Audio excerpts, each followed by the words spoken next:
Welcome, brothers and sisters, to the Meher Baba program. I'm Fred Stankus with the Meher Baba Center here of Southern California. Today's program is From God Speaks. Meher Baba dictated this fantastic work, and it describes the actual theme of creation. And I will be referring to this chart, which is right to my right here. And literally, this chart represents the entire theme of creation. So if one would basically meditate on this chart and just absorb it, wow, they would probably experience, who knows, realization. But this was depicted by Ron O'Galey, a painter, according to Meher Baba. It represents creation, evolution, reincarnation, involution, and realization.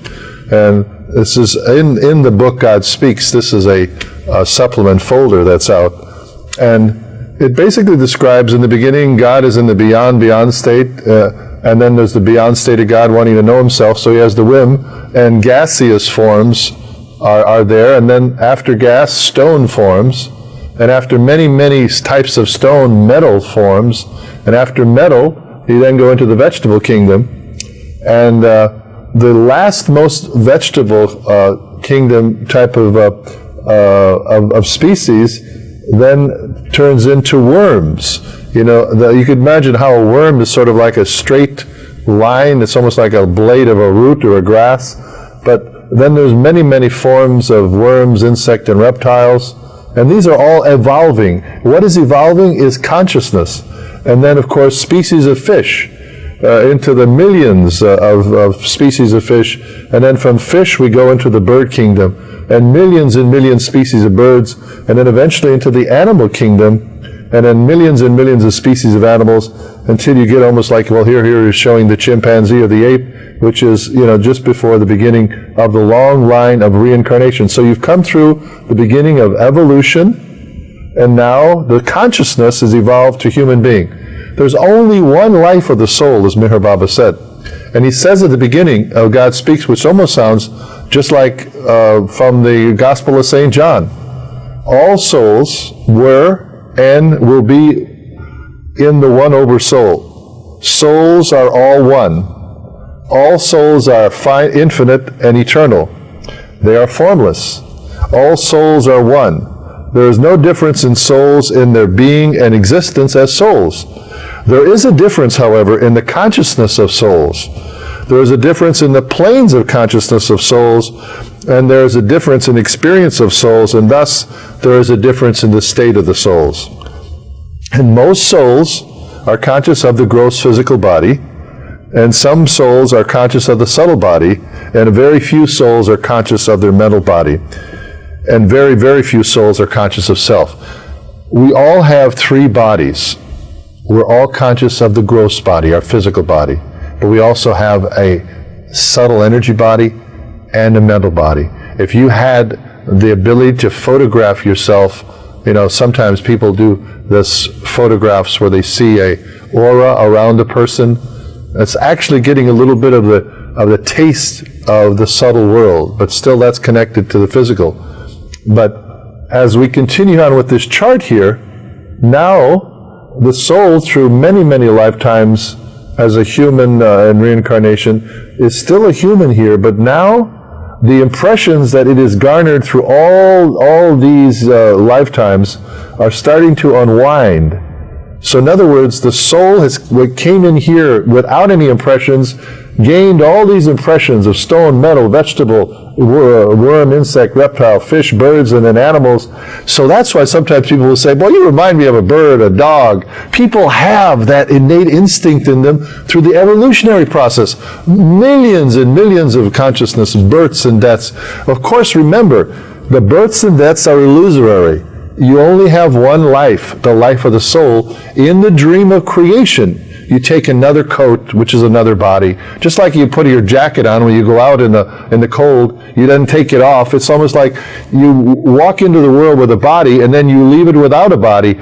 And you're going to find out, folks, I had a near-death experience, and I experienced what is called that tunnel, that light that you see when you go through And I experienced the feeling of, it was wonderful. You were free of all consciousness with the physical world, but my consciousness was still alive. So as I'm saying here now, in this next plane, in this next referral here to the chart, there are planes of consciousness. And the planes are those of the consciousness becoming higher and higher as one goes and one evolves eventually to the first, second, third, fourth, and sainthood, the fifth plane. And the gross human consciousness of the human being experiences also in between births and deaths. It's called the heaven or hell state. And that is a state of mind. Meher Baba said, heaven or hell are states of mind that you experience in between births in order to sort out your experiences here. If you have more good things than bad, it's heaven. If you have more bad things than good, it's hell. And after dying, the human has no physical body, and though he experiences after that through the subtle body, the impressions that he experiences in the gross world, the gross conscious human passes through this blissful heaven only to spend his gross impressions. In other words, there are gross impressions, subtle impressions, and mental impressions. When you're experiencing the heaven state of the physical world, you're experiencing the gross impressions. And in no way can he enjoy the happiness of the subtle heaven for his own sake. In other words, when you don't have subtle consciousness, you have to remain in the gross physical experience. In other words, to give you an example, Beethoven composed music. He didn't have physical hearing. He was deaf. But he was able, in the physical body, to tap in to the subtle world, to where he heard the music coming in the subtle sphere. You have 5 senses in the physical world. You have, of course, sight, smell, taste, hearing, and feeling. In the subtle world, you only have 3 senses: sight, smell, and hearing. Can you imagine? With 5 doors open, the senses are more dissipated. You close 2 doors, the 3 senses are enhanced. So people in the subtle world experience much more. They experience the essence of a scent of a flower. Say, where does the essence of a rose come from? It comes through the subtle world. So it says, but the second plane pilgrim, being subtle conscious, has this ability. He does not pass through the states of heaven or hell when he dies. He doesn't have to experience those anymore. The pilgrim of the second plane sees heaven and hell, but because his consciousness is clear, he is absorbed in the enjoyment of the happiness of heaven. In other words, what we're getting at here is your experience in the world is an unwinding experience. We all are perfect. Every soul in the world, whether they appear to be literate or illiterate, intelligent or unintelligent, are perfect beings. They're covered with impressions from evolution, their past lives with families or experiences, and they start believing they're ignorant, but they are not.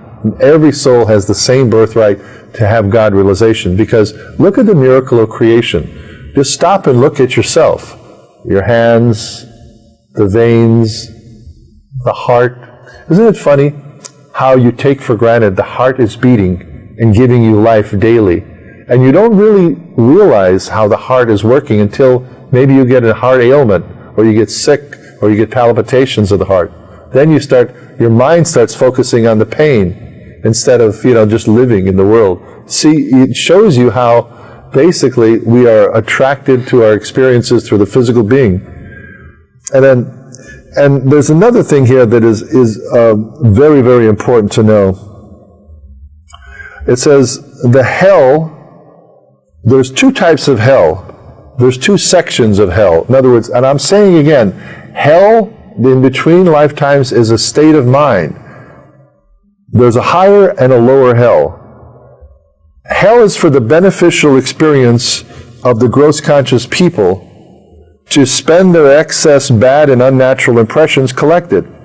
Ordinary bad and unnatural impressions are such as lying, stealing, promiscuity, gluttony, greed, jealousy, etc. And then they are spent in the higher hell of consciousness. People who have committed such terribly binding gross actions in their past life, such as suicide, murder, genocide, spiritual hypocrisy. That's where you follow like a false guru pretends that he's enlightened and he has a bunch of people giving him money and so forth. They enter the lower hell where the deepest and darkest stains of ignorance can be spent consciously. So there are some people that suffer greatly, but at the same time, this is not damnation, eternal damnation. It's a state of suffering until the pain is experienced and the wrongs are experienced. But then when they are ready to balance all their bad closely with still the good in the person, they are reborn and they take another life. Remember, this is consciousness coming back. This is not the soul. The soul is always the one. Now this is most important. The most unnatural act of suicide results in the worst after-death experience. What suicide does, it severely checks the natural progress of the human consciousness, and it should be avoided. The human soul who commits suicide remains suspended in the subsubtle or astral world for centuries as a ghost, because he himself cut short millions of gross sanskaras or impressions, which were meant to be spent in his last life. The suicide without a gross physical body of his own must gradually spend each and every one of his leftover impressions or sanskaras as a ghost through temporary possession of other gross humans or animal bodies. The process of possessing other bodies takes a very long time because you don't have a physical body, but you have physical impressions. It takes centuries, as the ghost has to find a suitable medium for each of a set of his gross impressions. They could be such as smoking, drinking, fornicating, eating. In other words, say you were to live to be 80 and you severed your life at 40. You have 40 years of physical impressions that you could have experienced, but you still have those desires and impressions. See, our mental bodies are reservoirs of impressions of past lifetimes. You come in with millions and billions maybe of impressions to experience. And so that's what makes you tick. That's what makes you go. That's what makes you sleep. That's what gets you desire to eat, and so forth. And so the thing is, if you have these physical impressions and you sever your life 40 years before you should have, you have 40 years of physical impressions to experience, and you don't have a physical body. What are you going to do? That's why you become a ghost. You hover around the earth, and ghosts are real.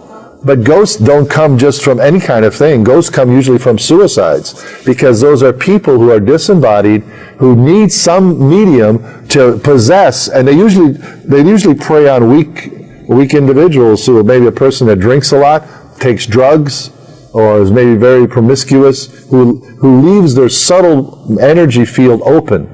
If you're a strong-minded individual, they can't harm you, because they just, and first of all, they're not attracted to a person like that, because if you're a health food person, if you're running, jogging in great condition, they have no desire for you. They probably want the person that is, very vulnerable.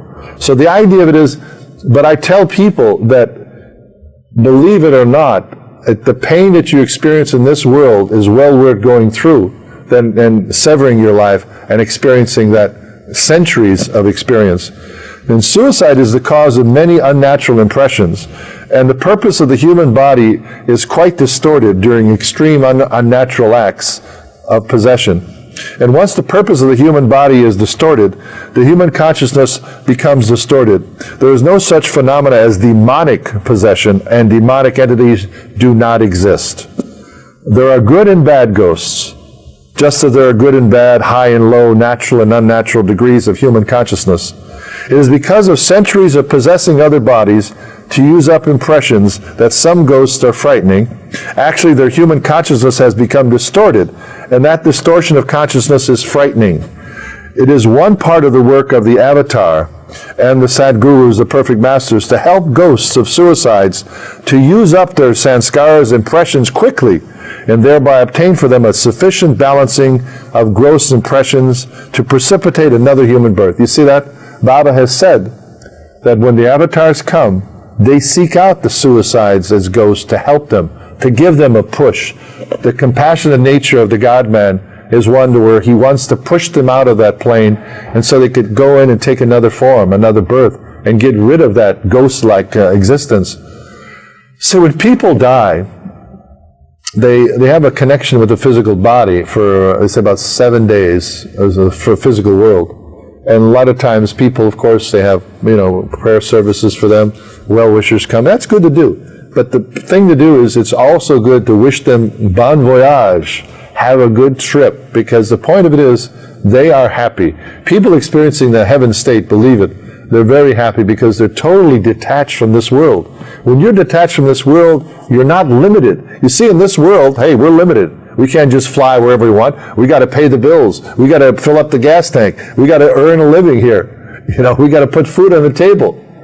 But on the other side, it's all from the thoughts and imagination, and you're free. You're not burdened with anything in the physical realm. So, like they say, nothing is more certain than death and taxes. And the thing is, it's not to be afraid of death. Death is a natural thing. I mean, you pass cemeteries, you pass mausoleums, crematoriums. We all know it's evident. And so the key to it is, how do we prepare ourselves? We prepare ourselves by living good. You're making a prototype now with your thoughts and the way you live of your future birth. You're designing your mind, your thoughts, your sets. So it's good to hang around with good people. It's good to read good books. You don't have to necessarily be religious or spiritual, because we're all spiritual. We're all born in this creation. This is God's creation. So the point is, a person could say they're an atheist. They could be as closer to God than one who has the good book and he reads it and memorizes it, but yet at the same time he's hard on people and so forth in regards to his nature. I mean, I recall one time in New York, this bus driver, I'd try to talk to him about spiritual things. He'd say, hey, buddy, I'm an atheist. I just try to do good works. I don't mind that. He says there's been more wars caused in the world through religiosity than anything. So I just shut up and just watched him as I would ride the bus. And this guy was the most gracious, loving man. A person would need the help up from, the curb. He'd get off and pick him up. A person would not be at the exact stop running to catch the bus. He'd stop in the middle of the block. He'd say, come on, get on. And the point of it is, he was that kind of heart person, full of heart. So the thing is, it's not what you think you are, it's what you really are. An atheist thinks they're an atheist, but they're not an atheist. How can they have come into this creation? How can they have that blood flowing through the veins, the perfect blood, the veins, the heart, the nervous system? It's perfect. The involuntary nervous system that pumps everything and keeps you going, the voluntary nervous system that you can control. I mean, breathing, the apparatuses you have, the lungs, the intestines, the heart, the liver.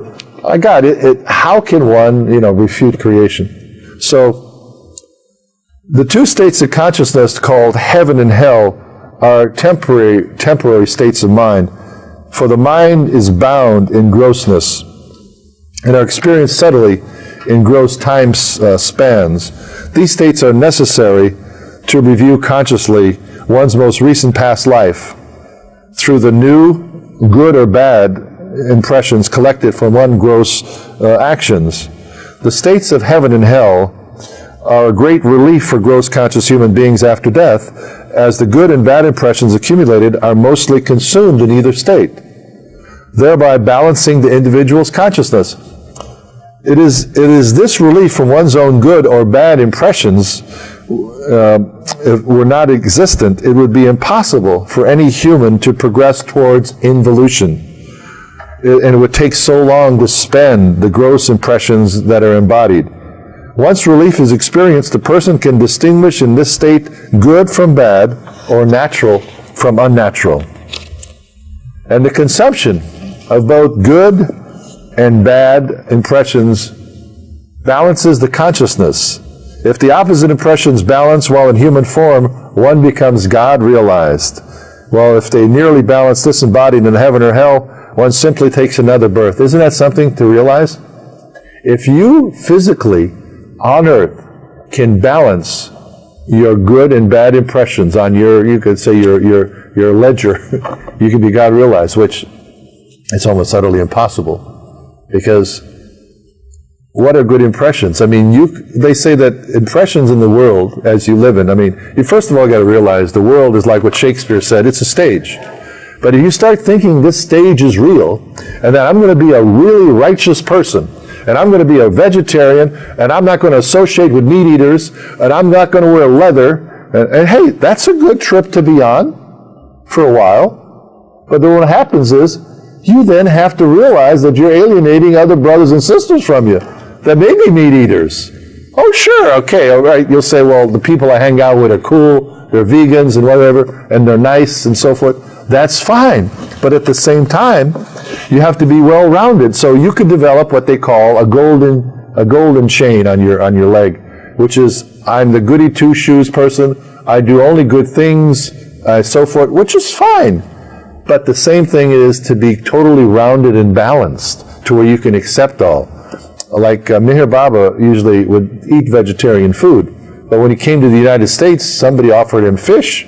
He ate it because he felt that, you know, the hostess prepared this meal, and as one, I think as Baba once said, he said, it's not what you put in, it's what comes out of you that counts.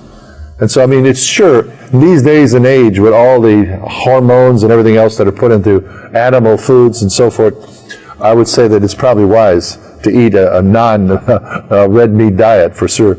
But at the same time, it's also good to be a person that you may choose to be vegetarian, it's fine, but you also keep yourself, you know, in a position where you're open to others.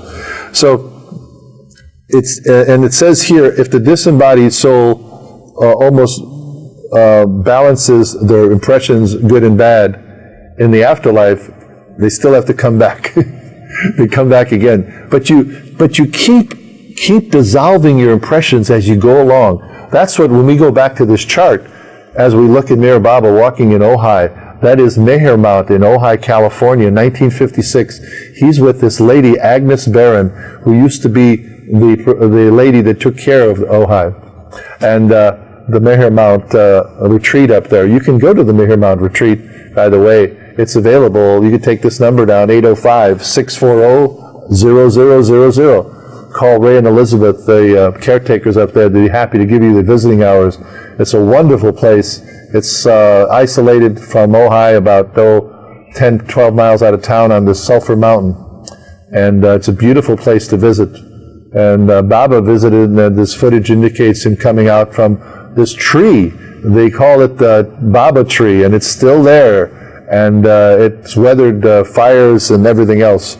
But going back to this chart, that's Baba in L.A., in this chart, it describes the planes of consciousness, the first plane, second, and third plane of consciousness. And it basically shows the first plane is where souls are starting to experience various beautiful sights, and flowers and smells, and the second plane is where they're starting to feel more power. Now, there's very few souls in the world who attain these states. I mean, an average soul goes through 8,400,000 births and deaths as a human. The consciousness of one soul from all these states of evolution, stone, metal, vegetable, worm, insect, reptile, fish, birds, animals, and humans, is 50,400,000 existences. But you have to remember, that's all in the dream of creation. You only have one life, but you do assume all those births and deaths for the purpose of consciousness expanding and growing. But now, the involution is an unwinding experience. The consciousness that got you to here now is basically binding you. So in order to free yourself, you have to unwind. You have to learn, you have to unlearn what you've learned. And you go then, as your consciousness evolves, you go to the first, second, third, and the fourth plane is literally where you can literally, raise the dead and do things like that. But of course, there's only maybe 232 souls like that alive. And then what happens is you eventually go cross to the subtle world into the mental world, and that is the realm of saints, where sainthood is in the fifth and sixth plane. And of course, the seventh plane is God realization, where God realizes himself as infinite. And if a gross conscious person enjoys the heaven state after death through the medium of his subtle body, and if he has to spend the gross sanskaras of enjoying the intoxication of liquor, just the thought of liquor gives him 1,000 times more enjoyment than the enjoyment of drinking liquor in the body. The reverse is true in the hell state, when just the thought of pain can cause thousands of times more anguish than actual physical suffering in the hell state. In this way, gross conscious people can quickly spend their good and bad sanskaras with heightened intensity and thereby distinguish good actions done while incarnate from bad. Isn't this amazing? In the heaven-hell state, it's actually like a school to where all the things you did, you experience them with much more intensity. You feel the pain you gave to somebody, but you learn from that. So remember, heaven and hell are not places. They're states of mind. No one is damned. Whatever you hear and read, well, that's been given through interpretations. This is coming from Meher Baba.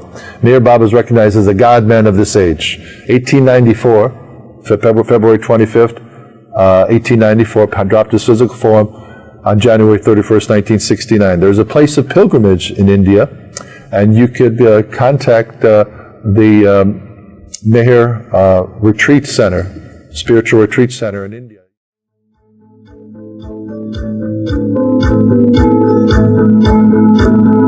Thank you.